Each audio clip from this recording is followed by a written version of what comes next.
मुझे पता नहीं क्यों गर्मी लग रही है आपकी क्लास में। मुझे गर्मी लग रही है आप लोगों को। अच्छा, नहीं कोई बात नहीं, अगर आपको कोई तबीयत का इशू है तो रहने दो भाई। चलो चलो, कहाँ तक पहुँच गए थे अपन? रेजिडेंशियल स्टेटस में मैंने आपको कंप्लीट करवाया था कौन से वाला? इंडिविजुअल का स्टेटस हमारा कंप्लीट हो गया था। अब लिखेंगे आप रेजिडेंशियल स्टेटस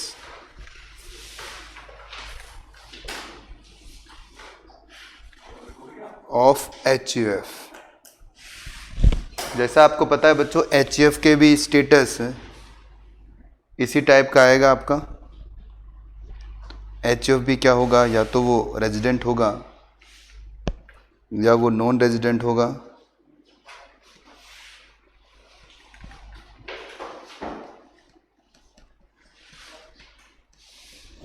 या वो नॉन रेजिडेंट होगा।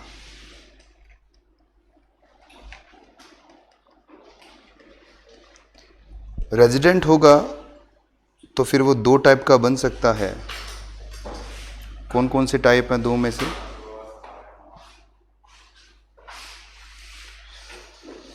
या तो वो ROR बनेगा या RNOR बनेगा।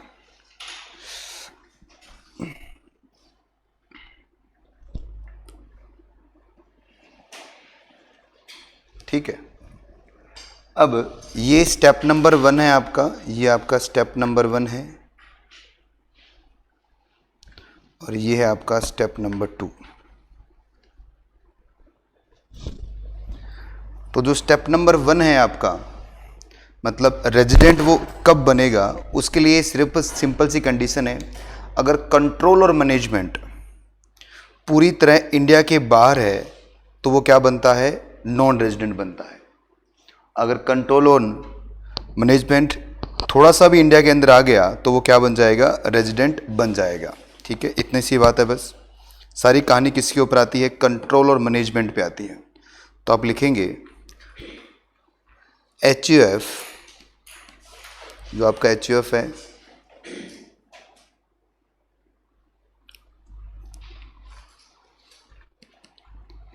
If control and management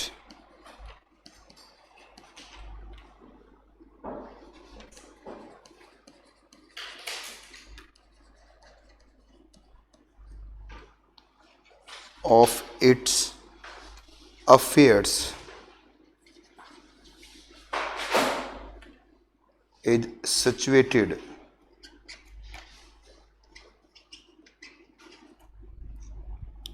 wholly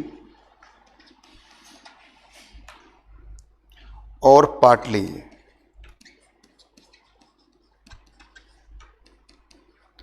in India, then such HUF is resident। अगर किसी HUF का कंट्रोल और मैनेजमेंट पूरी तरह या थोड़ा सा भी इंडिया में आ जाए तो वो क्या बन जाएगा? रेजिडेंट बन जाएगा। या फिर if control and management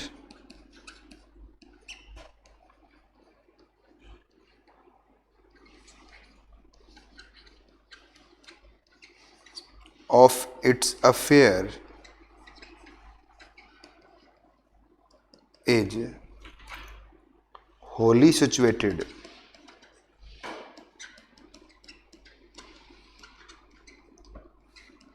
outside India,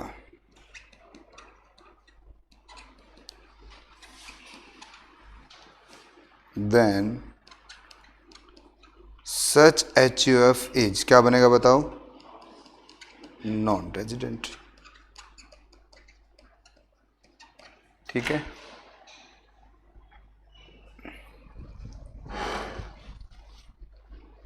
तो दो ही बातें हैं बच्चों। पहली बात है कि अगर थोड़ा सा भी कंट्रोल इंडिया में आ गया तो वो क्या बन जाएगा? रेजिडेंट। अगर थोड़ा सा भी कंट्रोल इंडिया के बाहर चला गया, सॉरी 100% इंडिया कंट्रोल इंडिया के बाहर चला गया, वो क्या बन जाएगा? Non resident. अभी आर ओ आर और आर एन ओ आर कब बनेंगे, मतलब ये जो हमने देखा ये तो एक तरह से बेसिक कंडीशन ही तो थी। इसके नीचे लिख सकते हो आप, ये बेसिक कंडीशन है बच्चों। बेसिक कंडीशन हमारे इंडिविजुअल के लिए तो बहुत घुमा फिरा के थी। इसमें सीधी सी बात है, कंट्रोल मैनेजमेंट अगर इंडिया में है तो ये क्या बन जाएगा आपका, अगर कंट्रोल मैनेजमेंट इंडिया के बाहर है तो ये क्या बन जाएगा, नॉन रेजिडेंट बन जाएगा। अब ये आर ओ आर और आर एन ओ आर कब बनते हैं, इसके लिए भी लिख लो आप, अगर स्पेस है आपके पास तो यहीं लिख लेना, नहीं तो नीचे लिख देना आप ये बात कि आर ओ आर कैसे बनेगा। इफ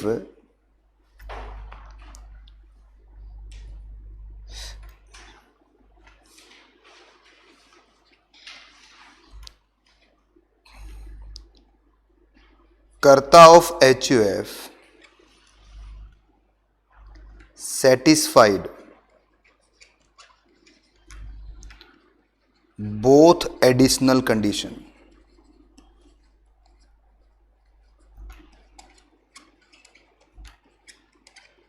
ठीक है।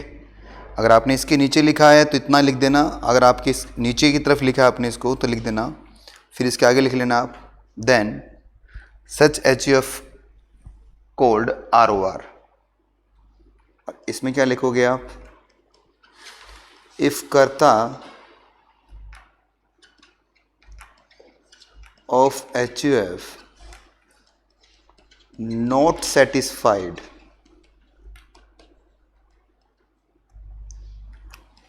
Both oblique one additional condition, और एडिशनल कंडीशन तो आपको पता ही है बच्चों क्या होती है, बताओ, कि पिछले 7 साल में 730 दिन और पिछले 10 साल में 2 बार रेजिडेंट। अगर ये दोनों बातें कौन पूरी कर दे, कर्ता पूरी कर दे, तो एच यू एफ क्या बनेगा, आर ओ आर। अगर ये दोनों बातें कौन पूरी ना करे, कर्ता पूरी नहीं करे, तो एच एफ क्या बन जाएगा, आर एन ओ आर, ठीक है।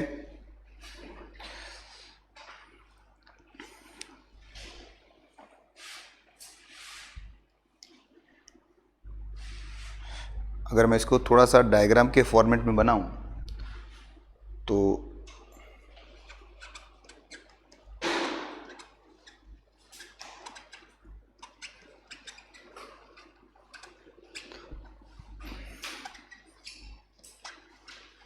तो सबसे पहला क्या करना होता है, is control and management.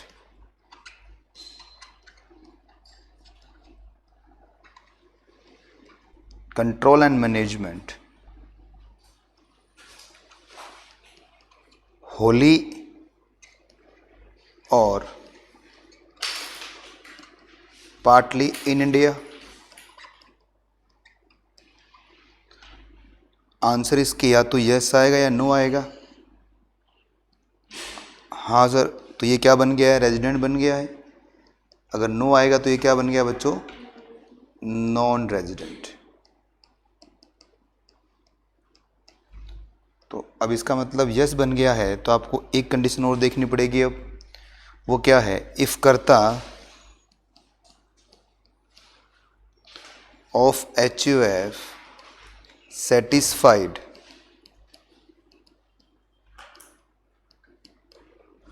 both additional condition,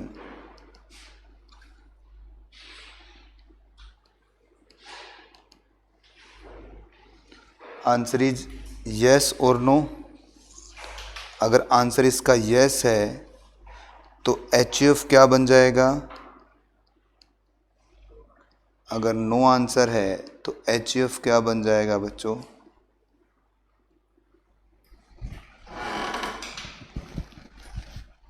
ठीक है। कि छोटा सा आप डायग्राम याद रखिए।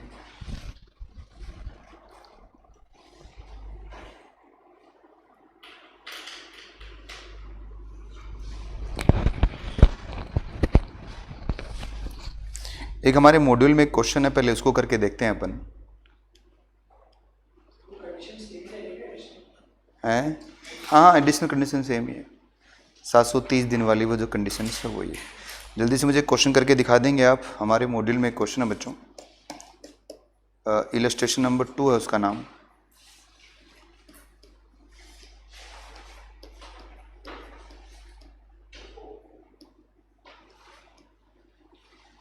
सॉरी, इलस्ट्रेशन नंबर 4 है उसका नाम। थर्ड मैंने करवा दिया क्या आपको? इलस्ट्रेशन करवा दिए थे कैनेडियन वाला, फोर्थ वाला करवा सबके पास, इसके वो तो है ही।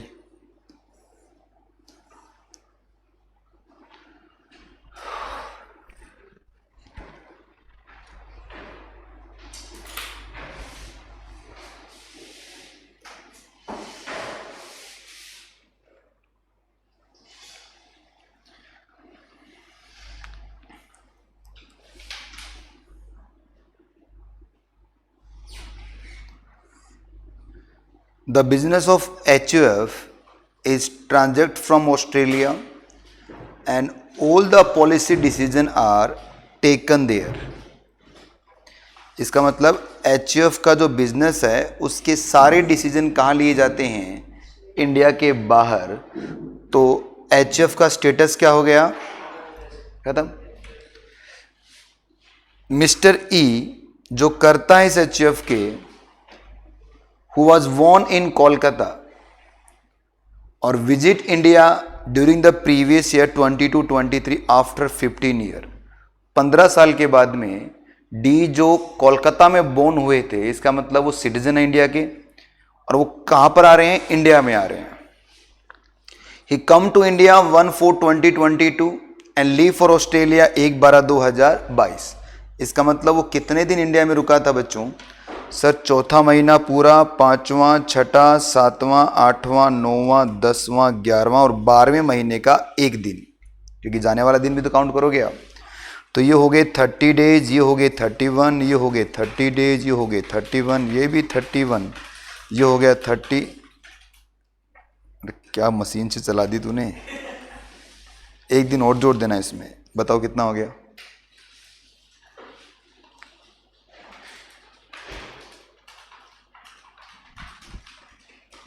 कितना हुआ भाई? 245 डेज। इसका मतलब इसने क्या पूरा कर दिया?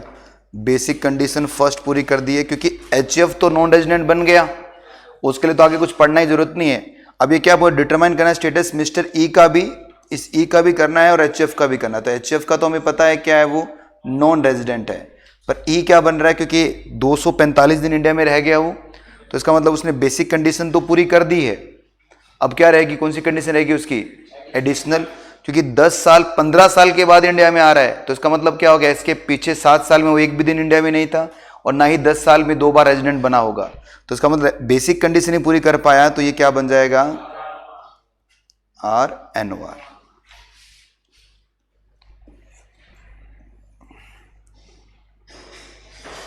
आंसर पढ़ लीजिए।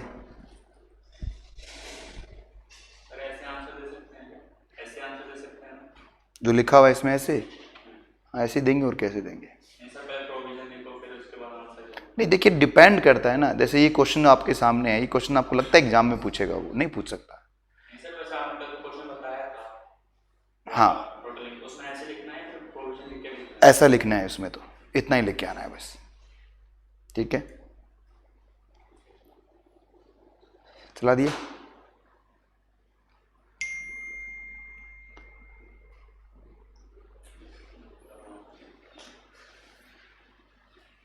GI 9 कौन सा आ गया? तुम्हारा 9 बैच है क्या? बैच नंबर क्या है? VDN 3। अच्छा, तुम विद्याधर नगर इसलिए VDN, वो गांधीनगर वाले इसलिए GI। पूछ रहे GI 9 में क्या टॉपिक करवाया आपने? मुझे तो पता नहीं GI 9 कौन सा है।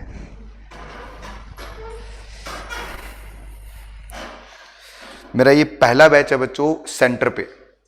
इतने सालों से मैं MCC पढ़ा रहा हूँ, मैं कभी सेंटर पे नहीं गया। हमेशा मैं मेन जो बैचेज हैं उसी में पढ़ाता हूँ।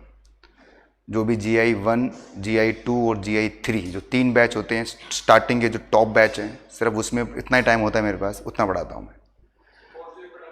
नहीं, सिर्फ और सिर्फ टैक्सेशन, और एक सब्जेक्ट है बच्चों EIS SM, EIS और SM। ये मैंने इस अटेम्प्ट से पहले पढ़ाना छोड़ दिया। मतलब ये जो अभी बात करें तो जो बच्चे अभी अब नवंबर में जो एग्ज़ाम देंगे ना, इनको नहीं पढ़ाया मैंने। इससे पहले मैं 1 बैच या 2 बैच जरूर लेता था। 1 बैच तो आराम से लेता ही था मैं एग्ज़ाम, तो अब श्वेता मैडम आपको पढ़ाती है ऑडिट, तो वो पढ़ाने लग गई वहाँ पर, तो इसलिए फिर मैंने छोड़ दिया, वो बिल्कुल गिव अप कर दिया, क्योंकि मेरे पास समय थोड़ा कम रहता है, मेरे फाइनल के बैचेज ज़्यादा रहते हैं, तो इसलिए फाइनल वाला उसमें टाइम भी बहुत लगता है। फाइनल में जब आप आओगे ना, तो ये जो 200 घंटे का लेक्चर वो 400 हो जाएगा, इतना बड़ा सिलेबस हो जाएगा, तो उसमें बहुत टाइम लगता है, तो इसलिए फिर मैंने सब छोड़ दिया। पढ़ लिएगा आपने ये सारा हो गया। और ये जो डायग्राम अभी मैंने एक बनाया ना, आपको मॉडल में बना के दिया नोट्स में, ये देखो, ये यहीं से कॉपी किया है मैंने, सेम टू सेम मैंने बना दिया, ठीक है। अब बात करते हैं इसके आगे के स्टेटस की। अब तो कुछ भी नहीं बचा बच्चों, अब देखो 2 मिनट में खत्म करते हैं अपन। इनके अलावा कौन बच गए, लिखो। रेजिडेंशियल स्टेटस किसका लिखोगे आप, residential status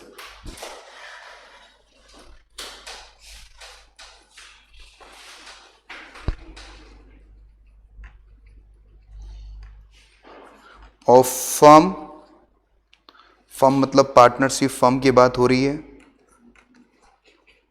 AOP, BOI, AJP, trust, etcetera. हाँ जी, लोकल बॉडी भी लिख लो, लोकल अथॉरिटी होता है वो, एलए, एसेट्रा। मतलब कंपनी को छोड़कर बाकी जितना बच गया सब यहां लिख दिया मैंने, ठीक है। तो जैसा आपको पता है बच्चों, इसके 2 ही टुकड़े होंगे, ये या तो क्या बनेगा, रेजिडेंट बनेगा, या ये क्या बनेगा बच्चों, नॉन रेजिडेंट। Okay sir. अब रेजिडेंट कब बनेगा, बहुत ही आसान है। If control and management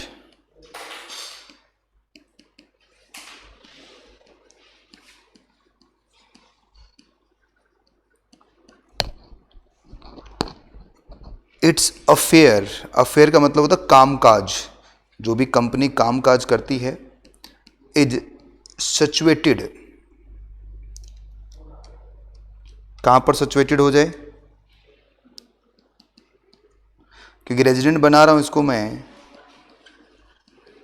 in India, situated wholly and partly in India, लिखो situated wholly and partly in India.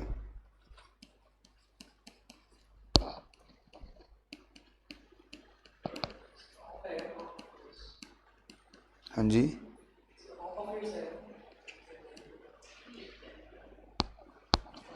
क्या हो गया, if control management its affairs is situated wholly and partly in India, ठीक है। और अगर हम बात करें if control and management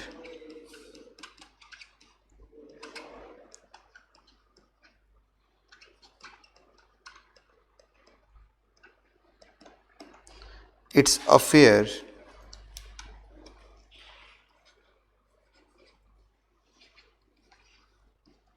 is situated wholly, कहां पर, आउटसाइड इंडिया, तो क्या बन जाएगा, नॉन रेजिडेंट। बस ये एमसी के लेवल पे याद रख लीजिए, बाकी तो ऐसा कोई इम्पोर्टेंट तो इतना है नहीं, एमसी के लेवल पे ही आ सकता है। अरे इस एसी को ठीक कर दे रहे यार, चल ही नहीं रहा ये भाई। अब तक तो मैं नॉर्मल हो जाऊंगा, आधे घंटा हो गया मुझे क्लास में बैठे हुए, आपने पहले बोला सर आप बाहर से आए इसलिए पसीने आ रहे हैं आपको। नहीं बेटा, कुछ शायद इसका मोड आपने चेंज कर दिया, कूल मोड पे लेके आओ इसको।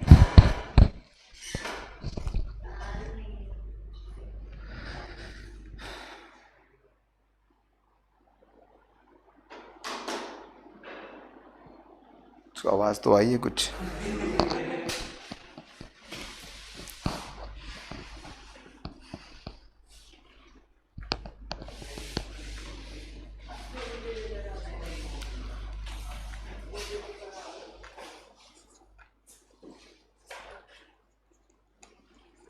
Residential status of company. Company का स्टेटस क्या होगा बच्चों, तो जो कंपनियां होती हैं उनका रेजिडेंशियल स्टेटस क्या होता है। सबसे पहले आपको ये पता करना पड़ेगा जितनी भी, देखिए सबसे पहले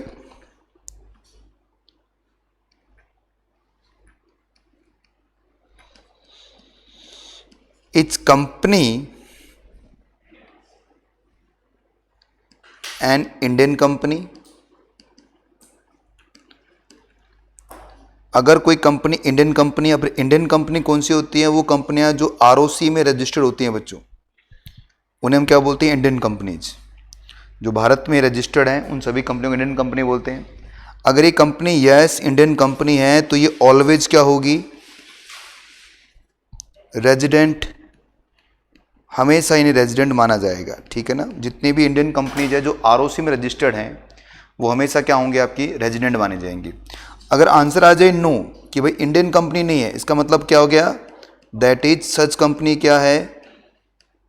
फॉरेन कंपनी। अब फॉरेन कंपनी के लिए अब दो बातें आप चेक करोगे कि इनका जो weather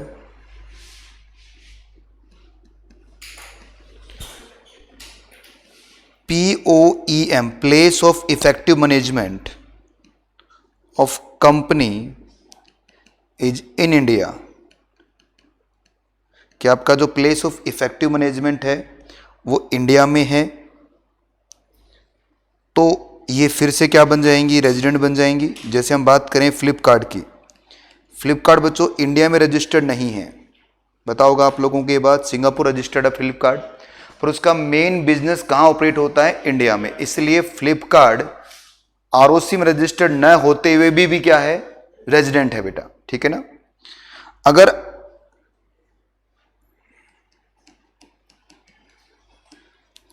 poem of company is outside India, अगर किसी कंपनी का जो पोएम है वो आउटसाइड इंडिया है तो ये क्या बन जाएगी फिर?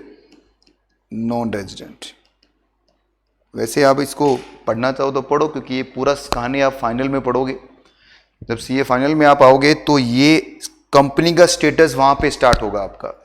जैसे अपने को टाइम लगा था यहाँ पर किसका स्टेटस बताने में? इंडिविजुअल का। वैसे ही फाइनल में जब पढ़ोगे तो 10 घंटे में आपको कंपनी का स्टेटस समझ में आएगा, क्या स्टेटस होता है।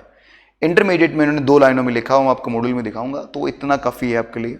बस इतना याद रख लीजिए, पोएम का मतलब क्या होता है, क्या पता कई बार वो एमसीक्यू में पूछ ले आपसे। Place of effective management.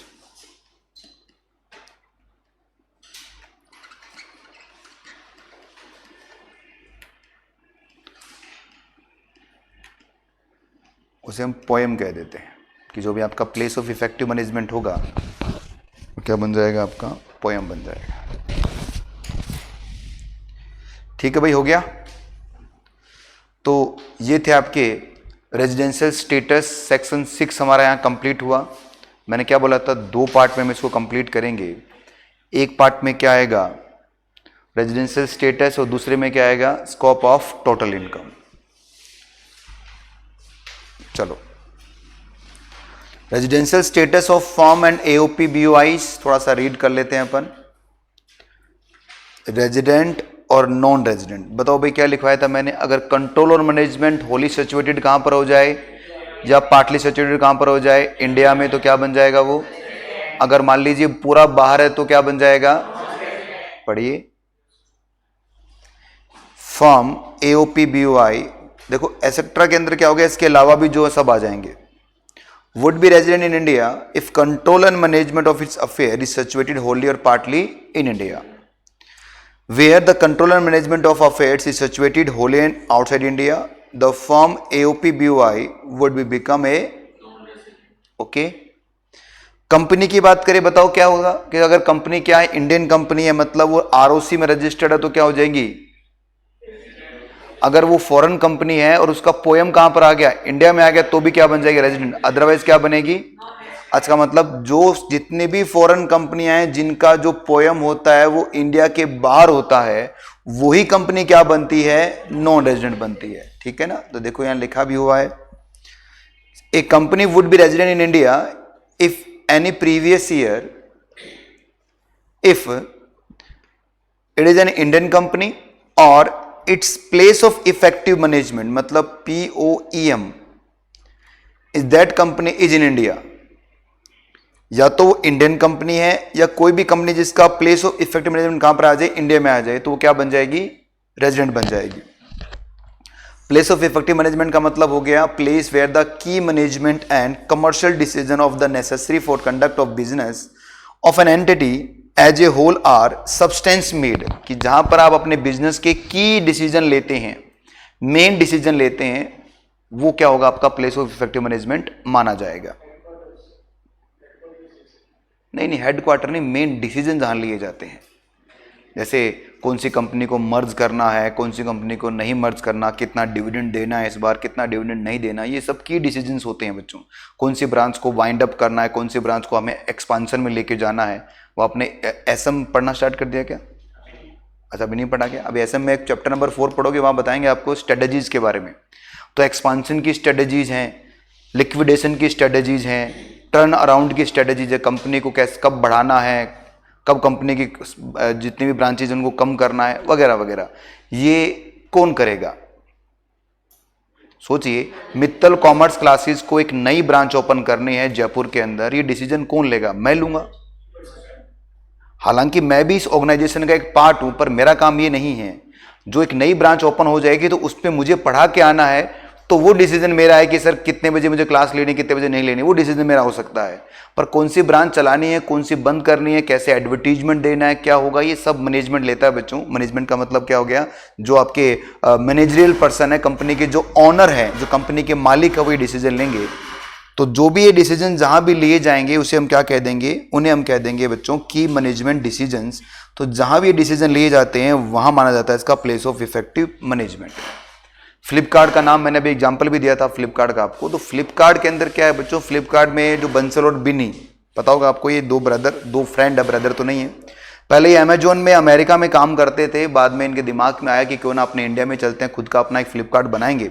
2005-6 के अंदर इन्होंने सिंगापुर में रजिस्टर करवाई कंपनी और इंडिया में बिजनेस करना स्टार्ट किया। सबसे पहले उन्होंने किताबें बेचनी स्टार्ट की थी, बुक्स नहीं होती क्या, तो बुक्स उन्होंने बेचना स्टार्ट किया। और बेंगलोर में इन्होंने अपना ऑफिस स्टार्ट किया खोल के। और खुद ये दोनों भाई, मतलब दोनों दोस्त, क्या करते थे? स्कूटर पे बैठ के डिलीवर करके आते थे किताबें। ये इनका जो आता है उस पर मैंने पढ़ा था। अब कितना सच है कितना झूठा वो तो राम जाने क्या कर रहे हैं, पर जो उन्होंने लिखा वो बता रहा हूँ भाई, ये उन्होंने लिखा है कि हम खुद डिलीवर करके आते थे। पर उनका बिजनेस नहीं चल पाया इंडिया में। क्यों नहीं चल पाया? क्योंकि कुछ ना कुछ प्रॉब्लम थी, ग्रो अप ही नहीं कर पा रहे थे।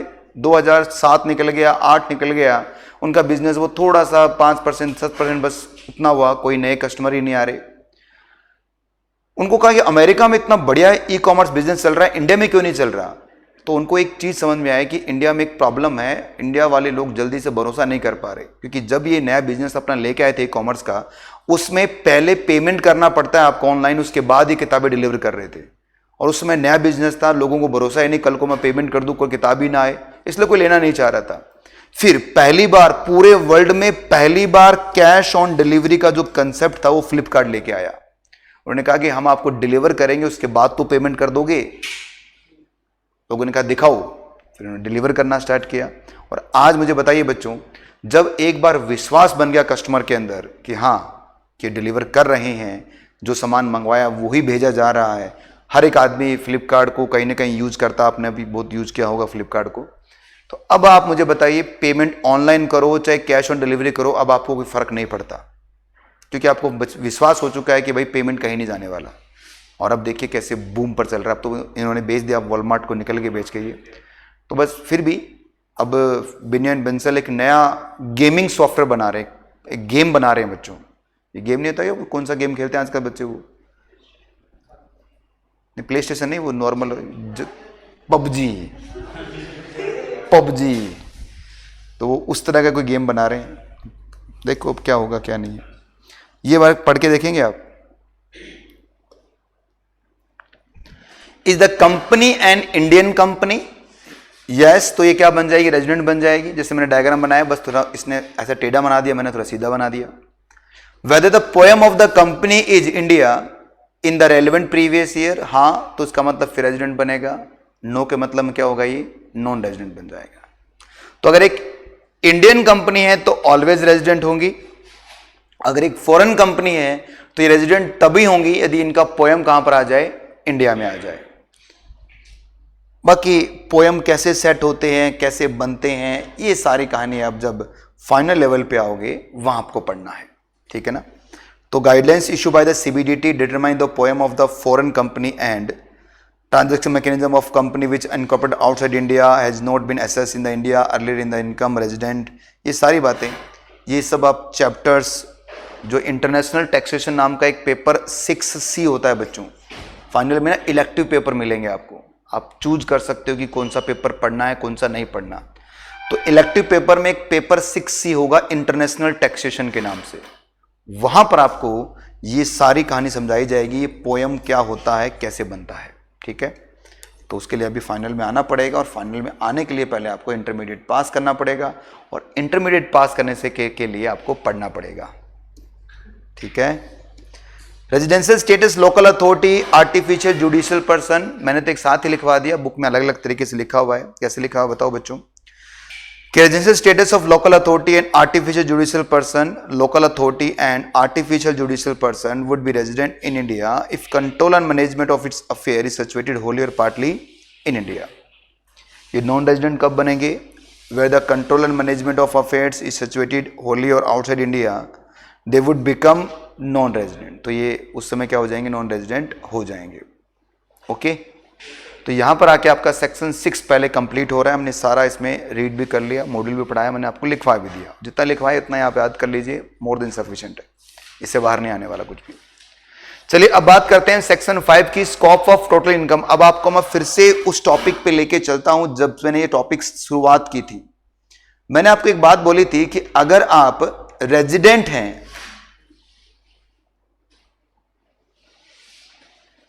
तो आपकी इंडियन इनकम और आपकी फॉरेन इनकम दोनों पे टैक्स कहां लगेगा? इंडिया में। पर यदि आप क्या हैं? नॉन रेजिडेंट हैं, तो आपकी सिर्फ कौन सी इनकम पर? इंडियन इनकम पे टैक्स इंडिया में लगेगा। आपकी फॉरेन इनकम क्या हो जाएगी?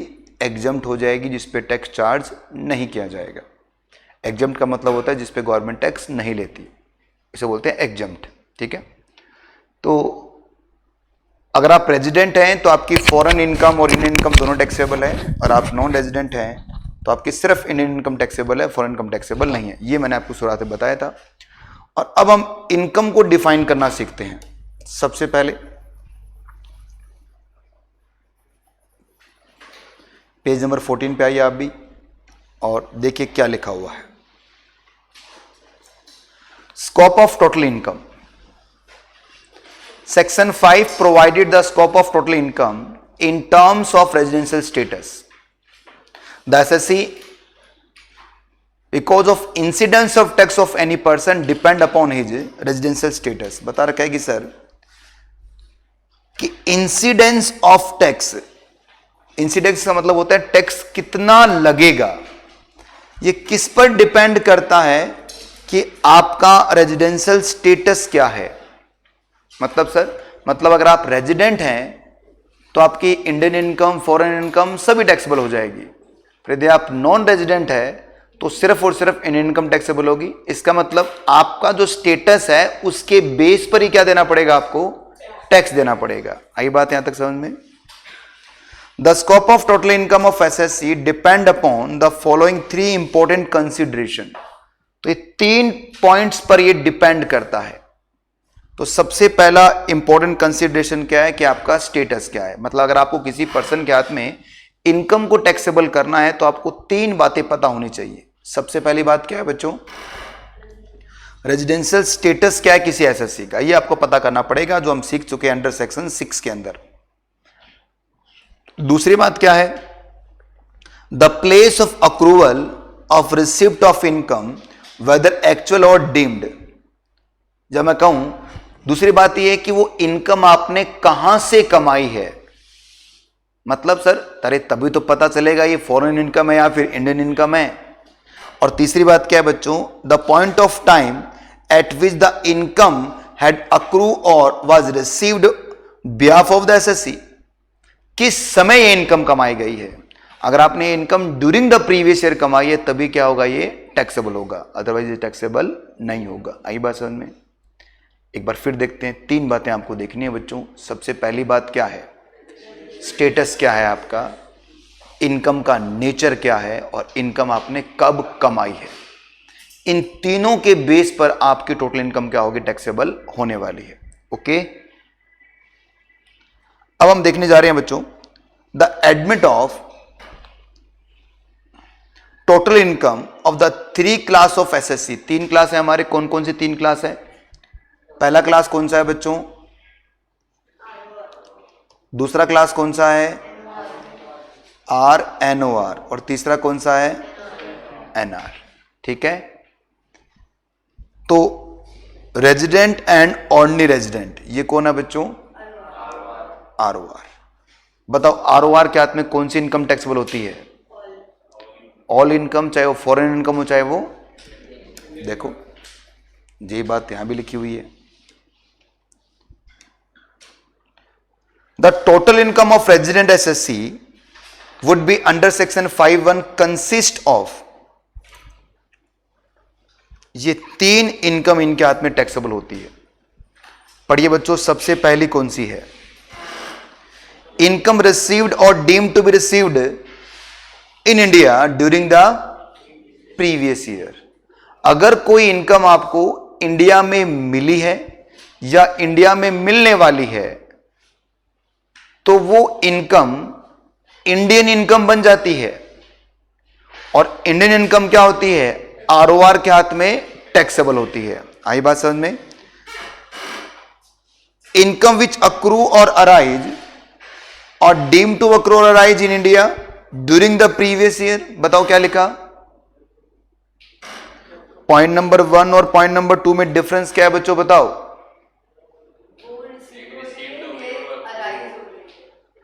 अगर कोई इनकम इंडिया में रिसीव्ड हुई है, कमाई चाहे आपने कहीं से भी, उससे फर्क नहीं पड़ेगा, वो इंडियन इनकम बन जाती है। अगर कोई इनकम आपने इंडिया से कमाई है, रिसीव्ड चाहे कहीं पर भी हो, तो भी क्या बन जाएगी? वो इंडियन इनकम बन जाएगी। इसका मतलब ये जो 2 पॉइंट है बच्चों ऊपर वाले, ये कौन सी इनकम है? Indian income. तो इसका मतलब फॉरेन इनकम कब होगी? अगर आपने कमाई भी कहा हो और मिली भी कहा हो, तभी वो क्या बनेगी? Foreign income. पढ़िए पॉइंट नंबर 3।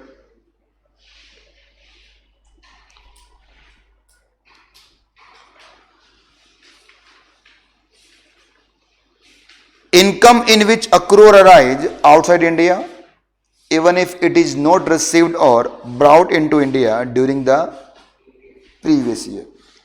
कैसी कोई इनकम जो अक्रोराइज कहां किया आपने? इंडिया के बाहर, तभी तो उसको हम क्या बोलेंगे? Foreign income.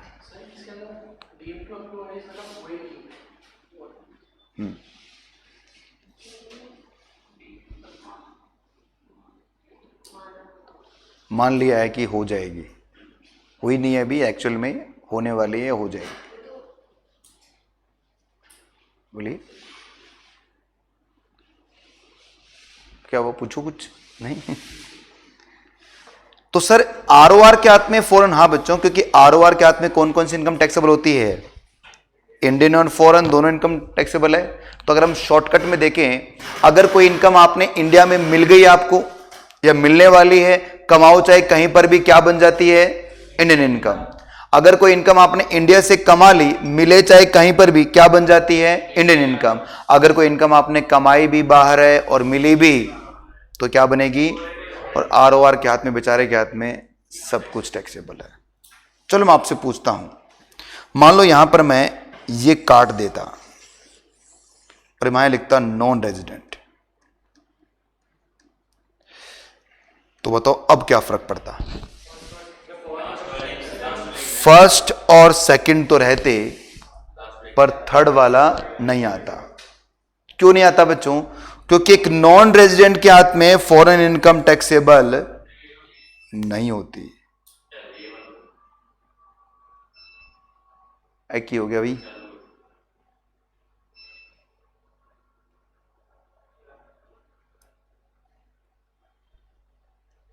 आई बात समझ में आपको? तो एक काम करो फिर, जरा नॉन रेजिडेंट पढ़ दो।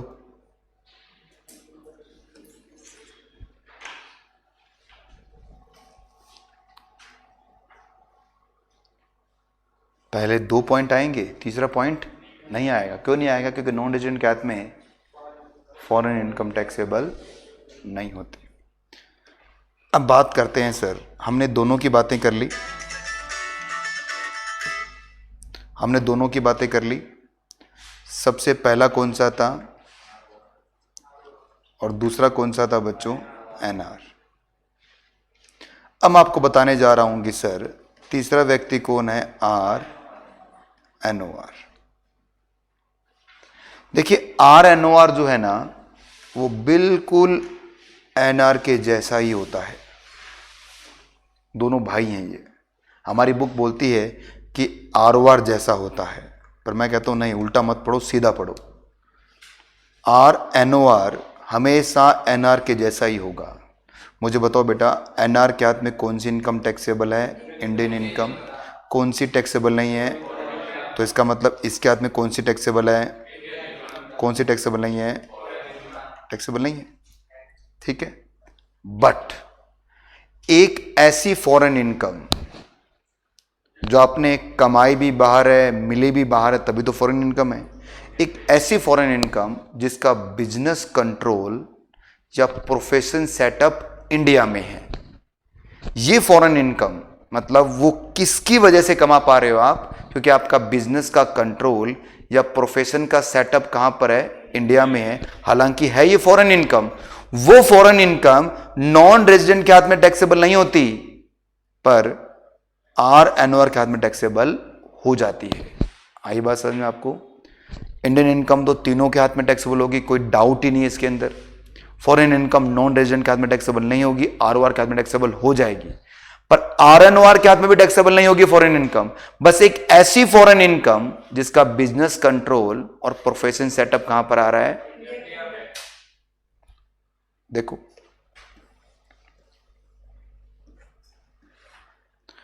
आर एन ओ आर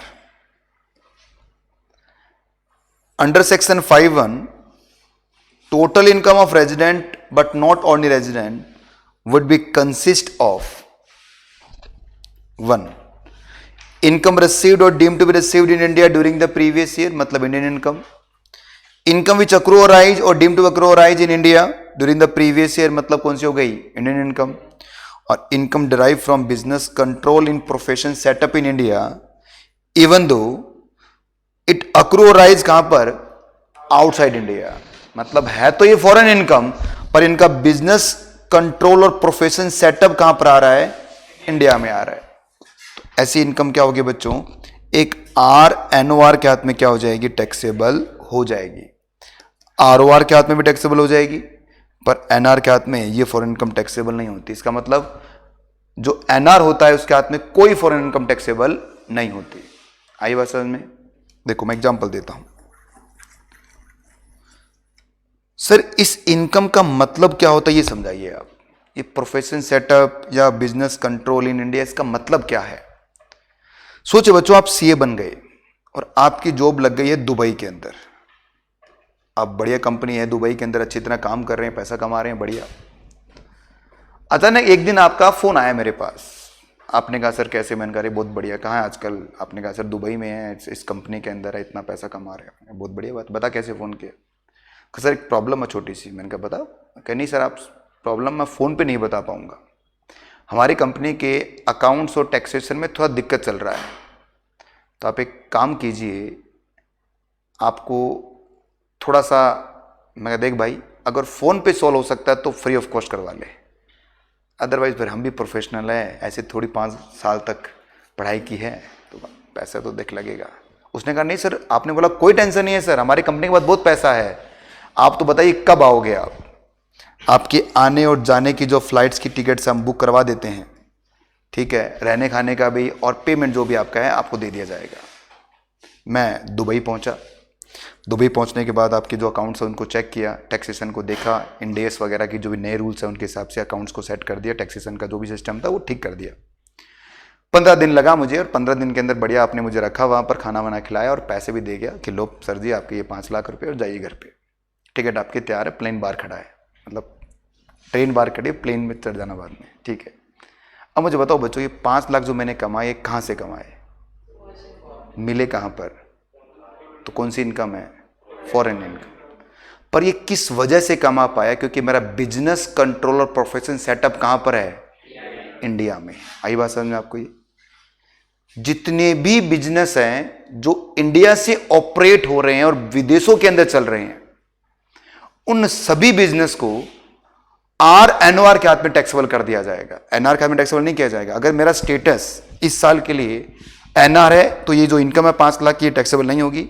अगर आरओआर है तो टैक्सेबल हो जाएगी, पर यदि आरएनओआर है तो भी टैक्सेबल हो जाएगी, क्योंकि business control and profession setup कहां पर है, इंडिया में है।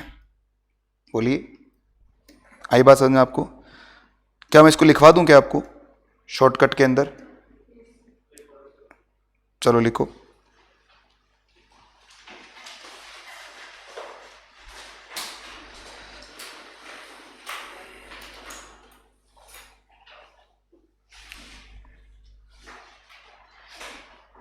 लिखो भाई, पार्ट 2 आएगा ना। पार्ट 1 में स्टेटस पढ़ा था हमने, क्योंकि वो तो डिलीट हो गया मेरे पास, पता नहीं कहां किसने उड़ा दिया उसको।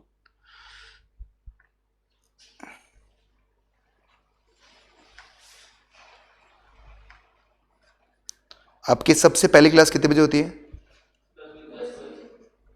कौन सी होती है? अरे तेरी शुरुआत ही इससे होती है क्या?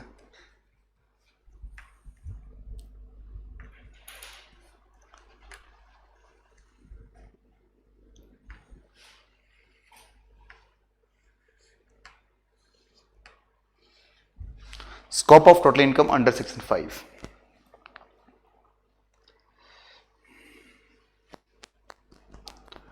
Following income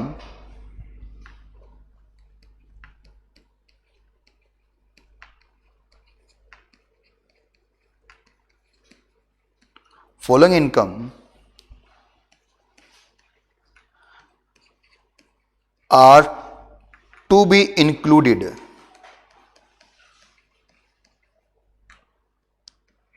in total income.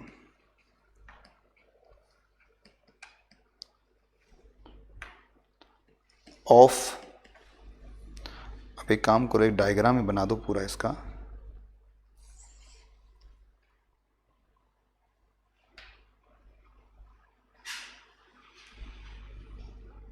ये कितने लोग हैं, 3 लोग हैं ना ये, तो ये हो गया 1,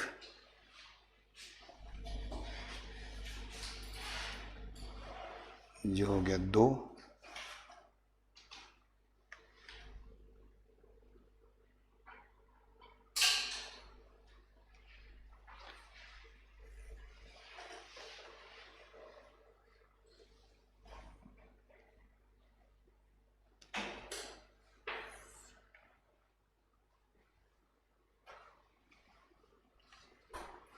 ठीक है।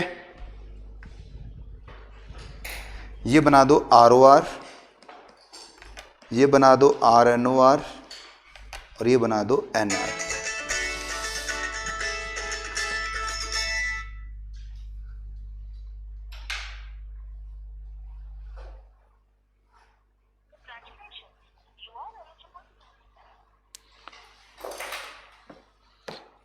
ठीक है। अब सबसे पहले 3 इनकम्स में हम कैटेगरी करेंगे इसका। तो 3 तरह की इनकम है, जैसे आपने अभी पढ़ा ही है इसमें। तो सबसे पहला क्या आएगा बच्चों, लिखना आप, इनकम रिसीव्ड और डीम्ड टू बी रिसीव्ड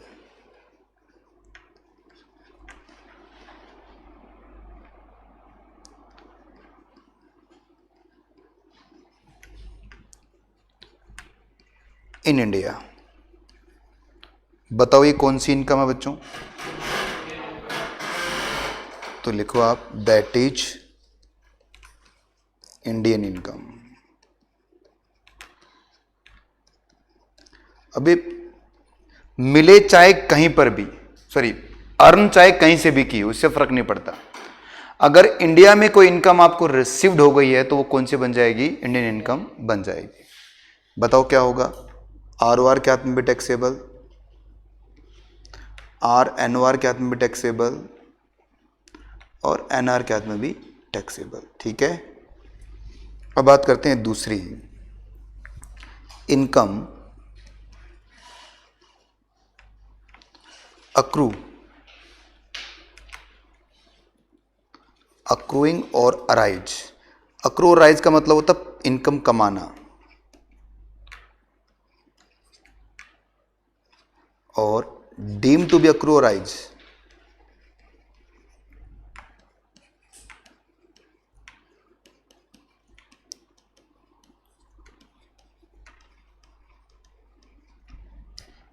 ठीक है इन इंडिया।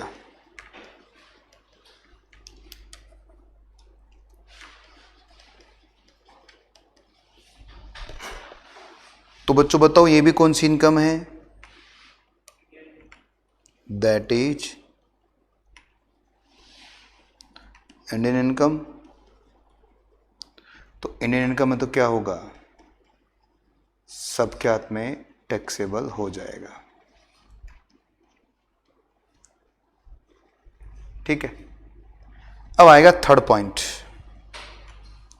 फॉरेन इनकम का मतलब इनकम अक्रू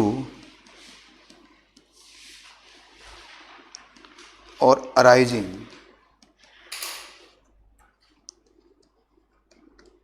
आउटसाइड इंडिया।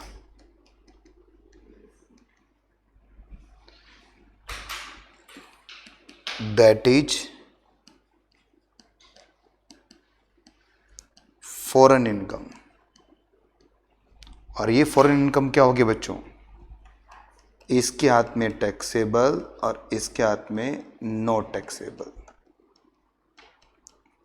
अब बताओ इसके हाथ में क्या होगा? इफ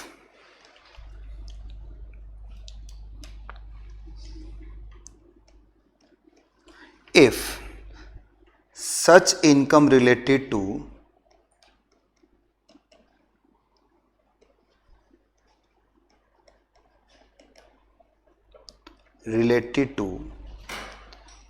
business control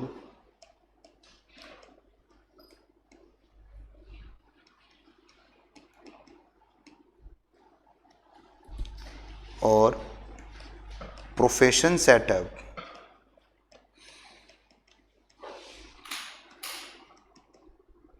कहां पर?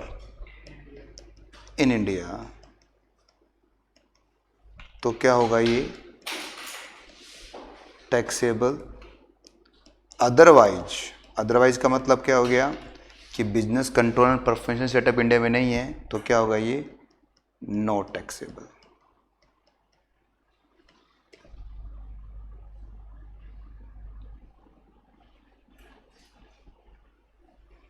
अब इसी टेबल के बेस पर सारे क्वेश्चन करके दिखाऊंगा आपको मैं, जितने भी क्वेश्चन आज तक एग्जाम में पूछे सब क्वेश्चन हो जाएंगे इसी टेबल के ऊपर। टेबल दिखने में छोटी है पर बेटा ये थोड़ा सा इंपॉर्टेंट टेबल है।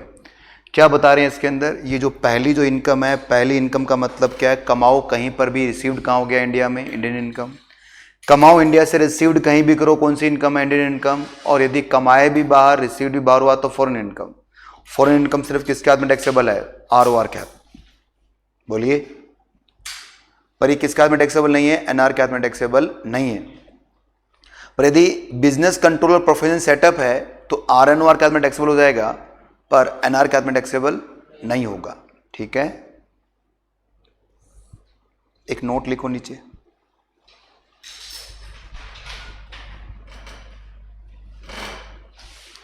Note,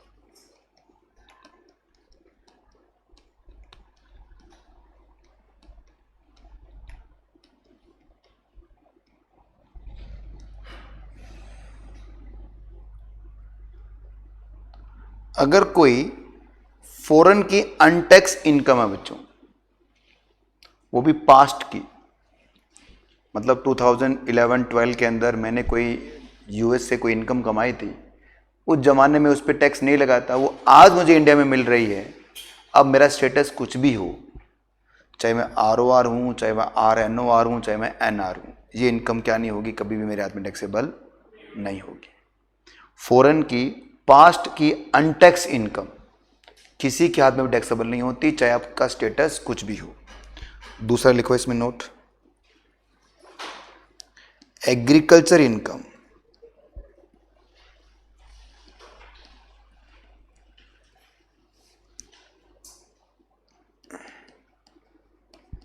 exempt under section 10 subsection 1 if such income earned from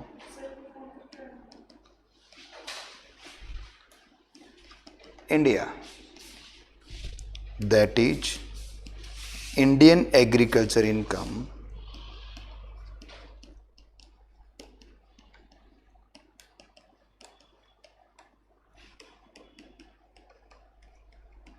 exempt for all SSC, कि इंडिया की जो एग्रीकल्चर इनकम है बच्चों, वो सभी एसएससी के लिए क्या होगी, आपकी एग्जम्प्ट रहेगी। नेक्स्ट पॉइंट लिखिए,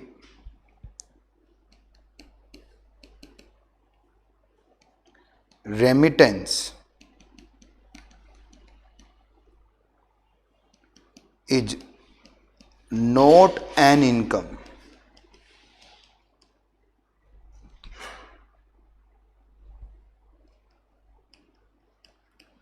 not taxable in hands of recipient। जो रेमिटेंस होता है बच्चों, रेमिटेंस का मतलब होता है पैसे को भेजना। रेमिटेंस कभी भी टैक्सेबल नहीं होता। अगर आपने पैसे को भेजा है तो वो टैक्सेबल कैसे हो सकता है? फॉर एग्जाम्पल, आपकी जॉब यूएस में लग चुकी है, आप वहाँ पर बढ़िया पैसा कमा रहे हो, अचानक पिताजी का फ़ोन आपके पास आता है कि बेटा 20 लाख की ज़रूरत है, भेज, और आपके पास 20 लाख होते हैं और आपने अपने पापा को 20 लाख रुपए भेज दिए और पापा ने वो इंडिया में रिसीव्ड किए हैं, तो क्या ये पापा की इनकम है क्या? नहीं सर, इसे रेमिटेंस बोलते हैं हम। मतलब सर, अगर जिस पर्सन ने इनकम कमाया है उसको जब पहली बार मिलती है ना पैसा, उसे हम क्या कहेंगे? इनकम कहेंगे, उसे हम कहेंगे रिसीव्ड। रिसीव्ड इन इंडिया का मतलब क्या हो गया कि सर जिसने कमाया है उसको पहली बार कहां मिल रहा है, वो होता है रिसीव्ड। मैंने कमाया, मुझे मिल कहां गया है? यूएस में मिल गया, और मैं उसके बाद में इसको क्या कर रहा हूं? भेज रहा हूं, रेमिट कर रहा हूं, रेमिटेंस कर रहा हूं। रेमिटेंस क्या नहीं होता? आपका टैक्सेबल नहीं होता। आई बात समझ में?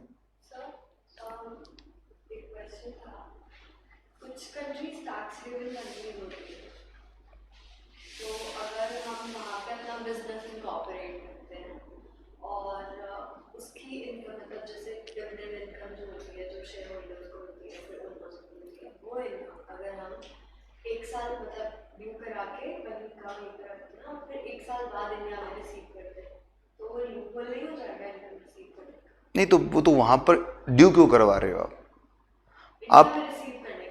मैं तो रेजिडेंट हूँ, for example ordinarily resident India में, ठीक है, कंप्लीटली यहीं पे रह रही हूँ। मैंने कंपनी कॉर्पोरेट की उसका पूरा सेटअप किया, सेल्फ सफिशिएंट रनिंग है वो, टैक्स सेविंग कंट्री में।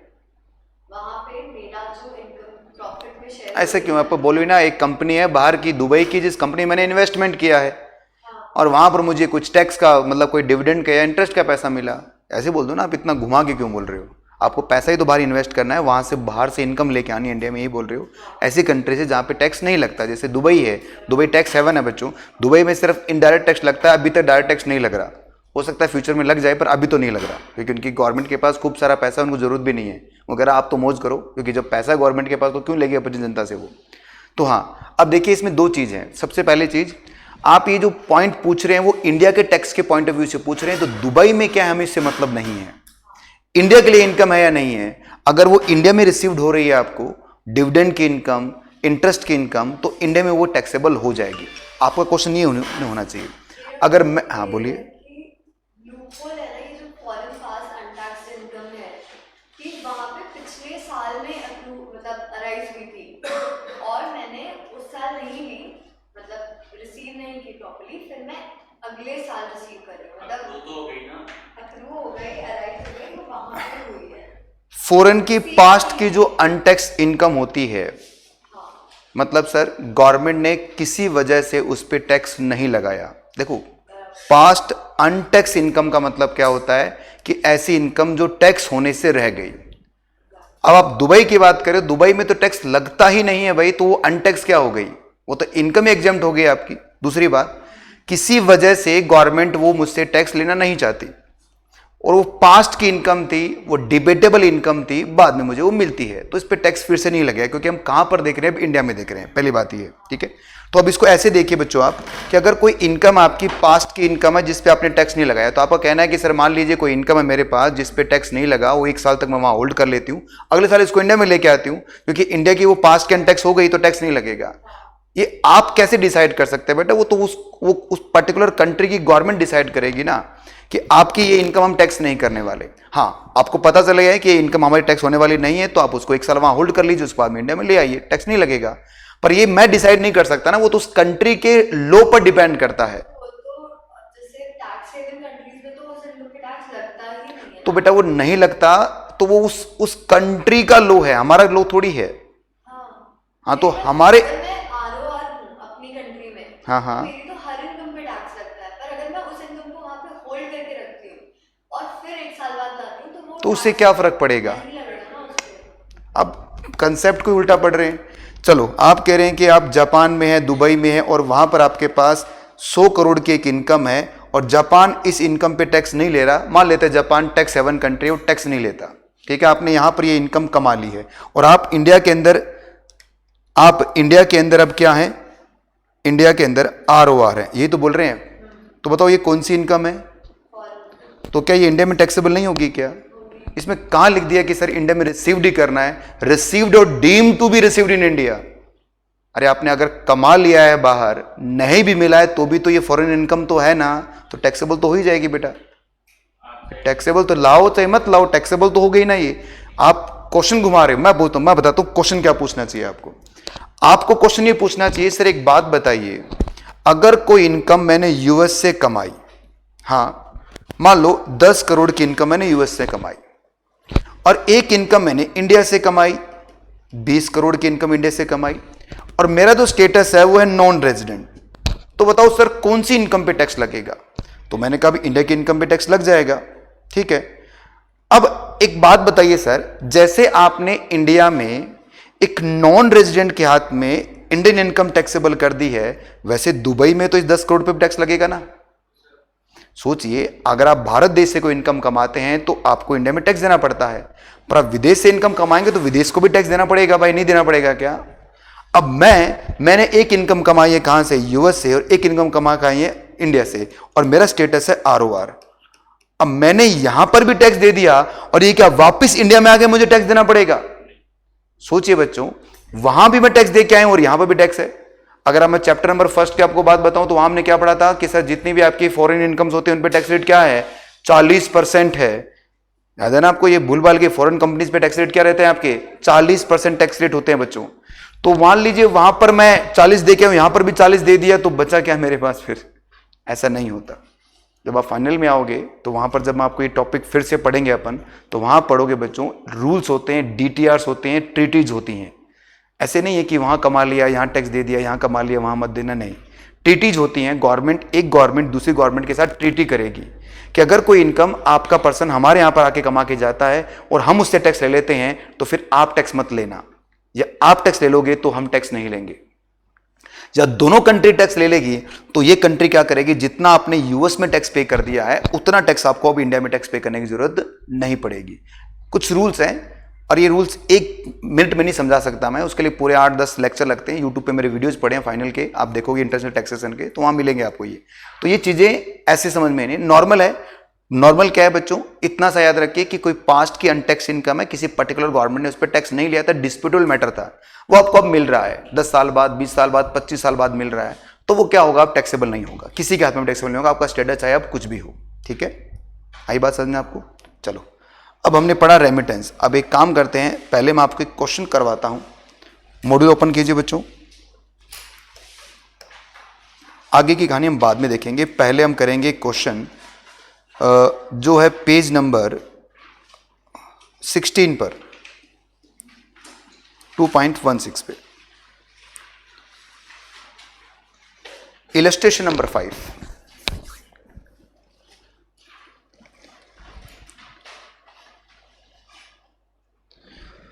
From the following particular of income furnished by Mr. Anirudh pertaining to year ended 31st March 23, compute the total income for the assessment year 23-24 if he is ROR, RNOR और NR। तो 3 case है बच्चों, अगर वो ROR हो जाए तो क्या होगा, RNOR हो जाए तो क्या होगा, और NR हो जाए तो क्या होगा। ये 3 केस बन के आ रहे हैं। आइए पढ़ना स्टार्ट करें। ऐसे क्वेश्चंस को करने का, देखिए आसान सा चैप्टर है बच्चों को, इसमें कोई टेक्निकल कुछ है नहीं। 2 स्टेप में ये टॉपिक पूरा करना है आपको। पहले आप इनकम का नेचर पहचानो और बाद में जो पर्सन है उसके हिसाब से टैक्सेबल कर दो। आइए पढ़ते हैं क्या है। Short term capital gain of sale of share of Indian company. बताओ कौन सी इनकम है? अरे इंडियन कंपनी के शेयर्स का short term capital gain Indian है, कौन सी इनकम हो गई? रिसीव्ड कहीं पे, उससे क्या फर्क पड़ेगा, कमाया कहां से? इंडिया से, और जो आप इंडिया से कमाते हो वो क्या बनती है? और इंडियन इनकम क्या होती है? सबके हाथ में टैक्सेबल। आई क्या बात समझ में? दूसरा पढ़िए,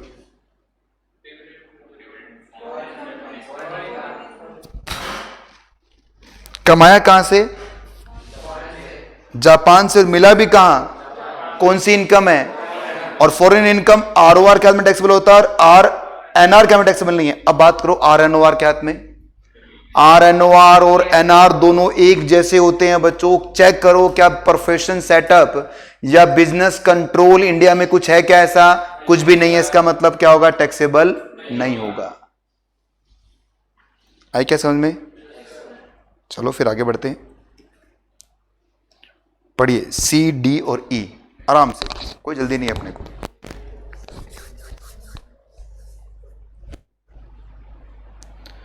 rent from property in London, deposit in bank in London, later on remitted to India, remittance income नहीं होती। और बच्चों चीजों को आसान बनाने के लिए मैं आपको एक बात बताऊं, जब भी रेमिटेंस वाला वर्ड आए इसको उठा के पूरा काट देना। सोचो ये है ही नहीं, क्योंकि इसका कोई इंपैक्ट नहीं पड़ने वाला क्वेश्चन पे। लिखा होगा कंफ्यूज होगे बेमतलब का, उठा के काटो, कोई काम का नहीं है ये। अब पढ़ो फिर से क्वेश्चन। रेंट कौन सा है बच्चों? प्रॉपर्टी आपके पास लंदन में है। डिपॉजिट कहां करवाया आपने? इसका मतलब मिला भी बाहर, सॉरी कमाया भी बाहर से और मिला भी बाहर। कौन सी इनकम बन गई? अब क्योंकि वर्ड मैंने रेंट यूज किया है, एक चैप्टर पढ़ेंगे हम आगे। अगर मैं इनकम के बारे में बताऊं तो 5 हेड की हमारी इनकम थी। उसमें सबसे पहले हेड था हमारा सैलरी का, और दूसरा कौन सा है? हाउस प्रॉपर्टी का। ये रेंट वहां टैक्सेबल होता है बच्चों। और हाउस प्रॉपर्टी में जो भी आपका रेंट होगा उसमें 30% का आपको अंडर सेक्शन 24 सब क्लोज ए में एक स्टैंडर्ड डिडक्शन मिलता है। सर मतलब क्या बोलना चाहते हो आप? मतलब जो रेंट मिलेगा ना उसका 70% ही टैक्सेबल होता है, 30% गवर्नमेंट खर्चे मान लेती है। तो रेंट मिला कितना बच्चों आपको? 75,000। इसका 70% कितना हुआ भाई?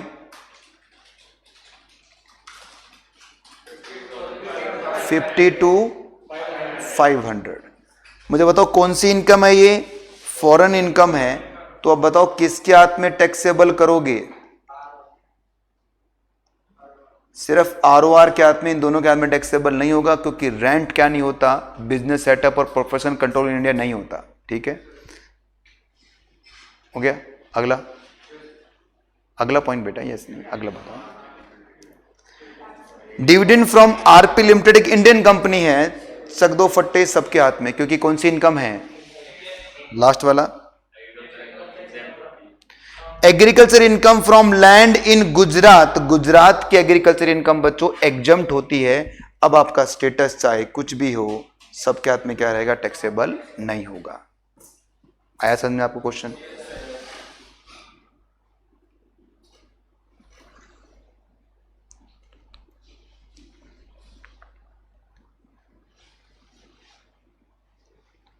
क्या आंसर आ रहा है आपका? आंसर नहीं किया क्या उन्होंने इसका? आरओआर के हाथ में कितना कितना हो रहा था ये?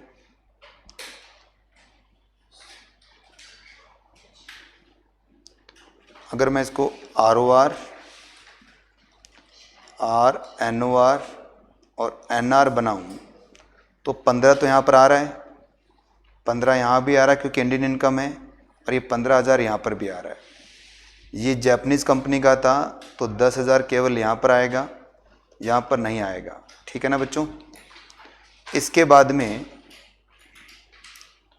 ये जो कितना था 52,500, 52,500 सिर्फ यहाँ पर आएगा, यहाँ नहीं आएगा। ये इंडियन कंपनी का है तो उसका मतलब 6,000, 6,000 और 6,000 तीनों में आ जाएगा। और एग्रीकल्चर इनकम सबके हाथ में एग्जेम्प्ट है। लगाना टोटल इसका 80, और ये तो 21 दिख रहा ही है। ठीक है,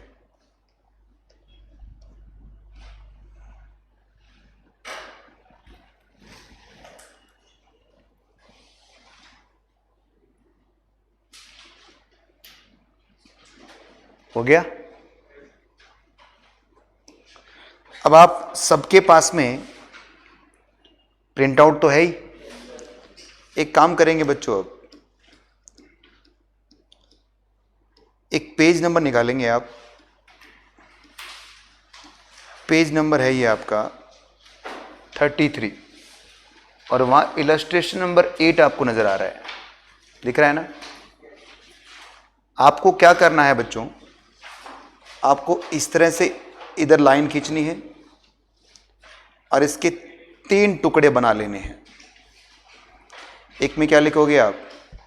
आर ओ आर, एक में क्या लिखोगे आप? आर एन ओ आर, एक में क्या लिखोगे आप? N R. और जितना इस पेज पर है उन सब को आराम से सोल्व कीजिए। गलत हो तो हो जाए, सही है तो हो जाए, कीजिए बच्चों। देखते कितना आपका दिमाग काम करेगा। आराम से पहला मैं करवा दूं, जब पूरा खुद करोगे यहां तक का, ट्राई करो बेटा। अब जो आंसर आपके दिमाग में पहली बार आएगा, अगर वो सही है तो बहुत बढ़िया है बच्चों, अगर वो गलत है तो अभी ठीक कर दूंगा उसको मैं। अमाउंट के साथ लिखो तो बहुत बढ़िया है, नहीं तो टिक लगा लेना। ठीक है, अमाउंट के साथ लिखो तो बहुत बढ़िया, नहीं तो टिक लगा लेना। पूरा लास्ट तक करना है।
सबसे पहले आपको करना क्या है, इनकम का नेचर पहचानना है कि फॉरेन इनकम है, इंडियन इनकम है, और बाद में अगर आपको आंसर मिल गया तो उसको चिपका देना है।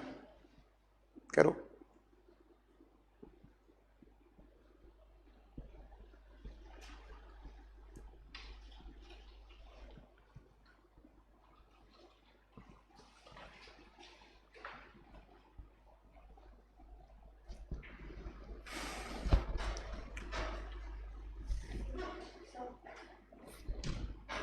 आपके पास प्रिंट आउट नहीं है क्या? क्यों प्रिंट आउट क्यों नहीं निकाला इसका?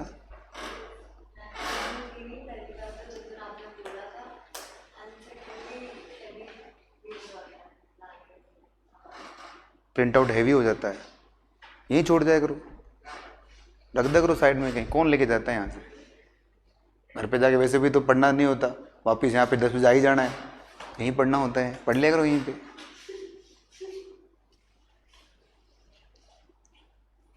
बेटा किताबें जब भारी लगने लगती है ना, चलो ठीक है, मर्जी है बेटा आपकी। अब और छोटा करूँगा तो ये आएगा नहीं पूरा इसमें। दिख रहा है क्या आपको?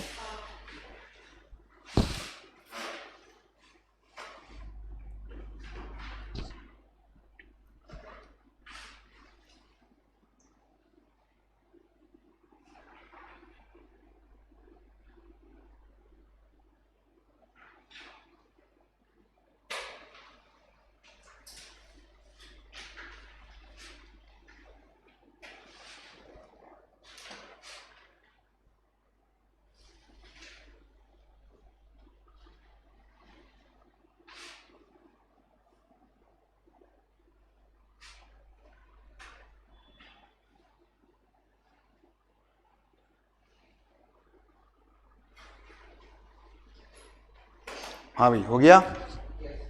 करें स्टार्ट अब। इस पेज का ही कर लो, आगे देखेंगे बाद में अपन। तो बस जितना करना था आपने कर लिया बच्चों। अब आप चेक करो कि आपने सही किया है या कोई सुधार की जरूरत है। ये मैं ROR बना लेता हूं।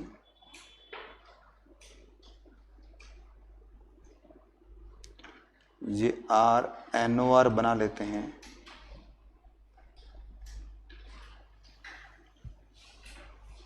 और ये NR, ठीक है। Interest on UK development bond, अगर मैं इतना ही पढ़ता हूं इसका मतलब क्या हो गया, ये कौन सी इनकम है? फॉरेन इनकम है। But 50% interest received in India. अब मुझे बताओ बेटा, अगर कोई इनकम इंडिया में मिल जाती है तो क्या हो जाता है वो? तो इस 10,000 में से 5,000 तो क्या है? इंडियन इनकम है, और 5,000 क्या है बच्चों? फॉरेन इनकम है। इंडियन इनकम क्या होती है? सबके हाथ में टैक्सेबल, और फॉरेन इनकम आती है सिर्फ ROR के हाथ में टैक्सेबल। मतलब ROR के हाथ में तो पूरा 10,000 टैक्सेबल होगा, और इनके हाथ में कितना कितना है? 5,000 और 5,000, ठीक है। सेकंड देखो, income from business in Chennai. बस आगे देखने की जरूरत ही नहीं है, क्योंकि क्या वर्ड आ गया है? चेन्नई। और चेन्नई कहां पर है? इंडिया में। और इनकम कहां से कमाए? अपने इंडिया से। और जो इनकम इंडिया से कमाते हैं वो कौन सी होती है? और इंडियन इनकम क्या होती है बच्चों? सबके हाथ में टैक्सेबल। आई बात समझ में? Next, short term capital gain sale of share of Indian company. आगे देखने की जरूरत भी नहीं है बच्चों, मिला कहां, नहीं मिला, एक भाड़ में गया। ये कौन सी इनकम आ गई है? Indian income. और इंडियन इनकम क्या होती है? सबके हाथ में टैक्सेबल होती है, ठीक है। Next, dividend from British company received हुआ लंदन में। मतलब कौन सी इनकम है? Foreign income. तो इसके हाथ में टैक्सेबल होगा, पर इनके हाथ में टैक्सेबल नहीं होगा, क्योंकि डिविडेंड की इनकम क्या नहीं होती बच्चों? बिजनेस कंट्रोल सेटअप वाली इनकम नहीं होती। Long term capital gain sale of plant at Germany 50% gain received in India. बताओ बेटा क्या हो गया भाई? इसके हाथ में तो पूरा 40,000 आएगा, पर 50% रिसीव्ड इंडिया में हुआ है, इसका मतलब कितना कितना हो जाएगा? 20 और 20। आगे बढ़े, income earn from business in Germany which is control from Delhi, और 40,000 रिसीव्ड इन इंडिया। ओहो, ये थोड़ा बढ़िया पॉइंट है। सबसे पहले बताओ इनकम है कितनी, 70,000। इस 70,000 में 40,000 कहां मिल गया आपको, रिसीव्ड कर लिया आपने इंडिया में। इसका मतलब ये क्या बन गई आपकी इंडियन इनकम। ये तो सबके आप में टैक्सेबल है, चाहे रेजिडेंट हो चाहे आप नॉन रेजिडेंट हो। पर अब बचा 30,000। ये कौन सी इनकम है, ये फॉरेन इनकम है। पर फॉरेन इनकम हो चाहे आपकी कौन सी इनकम हो, इंडियन इनकम, आरओआर के हाथ में तो बेचारे के हाथ में सारा टैक्सेबल होगा ही। पर एनआर के हाथ में कौन सी इनकम आती है सिर्फ, और इंडियन इनकम कितनी है। अब बचा आर एन ओ आर। 40 तो आएगा, ये तो कंफर्म है। क्या ये 30 भी आएगा क्या ये फॉरेन इनकम है, ऐसी फॉरेन इनकम जिसका बिजनेस कंट्रोल इंडिया से हो रहा है क्या। यस सर, दिल्ली मतलब बेटा इंडिया, दिल्ली इंडिया में आती है। इसका मतलब कितना हो जाएगा ये 70,000। आई बात समझ में। Profit from business in Delhi but manage entirely from London. इससे फर्क नहीं पड़ता बच्चों, क्योंकि बिजनेस कहां है आपका, दिल्ली में। तो इनकम कहां कमाई आपने, दिल्ली में। तो कौन सी इनकम बन गई, इंडियन इनकम। और किसके हाथ में टैक्सेबल होती है, सबके हाथ में। Income from house property London, deposit आपने क्या कहां किया, लंदन के अंदर, बाद में आप इंडिया में लेके आ रहे हैं, उससे फर्क नहीं पड़ेगा। मतलब ये कौन सी इनकम है, फॉरेन इनकम है। अब इनकम फ्रॉम हाउस प्रॉपर्टी लिखा है, इसका मतलब 30% यहां एडजस्ट हो चुका है भाई। उस क्वेश्चन में रेंट वर्ड यूज किया था, यहां क्या वर्ड यूज किया, इनकम फ्रॉम हाउस प्रॉपर्टी। इसीलिए ये पूरा 50,000, इसमें 30% घट चुका है बच्चों। ठीक है। Next, interest on debenture of Indian company, सबके हाथ में टैक्सेबल हो जाएगा, क्योंकि कौन सी इनकम है, इंडियन इनकम। आगे बढ़ते हैं। Fee for technical services render in India. Render in India का मतलब क्या हो गया, कमाया कहां से आपने, इंडिया से, इंडियन इनकम है, क्या होगा, सबके हाथ में टैक्सेबल हो जाएगा। Profit from business in Mumbai manage from London, बेटा मुंबई है तो क्या होगा, सबके हाथ में टैक्सेबल हो जाएगा। बोलिए आगे बताइए बेटा। Income from property situated in Nepal, received कहां हुई आपको, नेपाल में ही। तो क्या करोगे आप, प्रॉपर्टी कहां पर है, नेपाल में, रिसीव्ड भी कहां हुई, नेपाल में। इसका मतलब सिर्फ किसके हाथ में, क्योंकि फॉरेन इनकम है। और लिखा पास्ट की फॉरेन की अनटैक्स इनकम क्या होती है, किसी के हाथ में टैक्सेबल नहीं होती। Income from agriculture in Nepal received there and the brought to be India. बताओ कौन सी इनकम है, एग्रीकल्चर इनकम है, वो भी नेपाल की।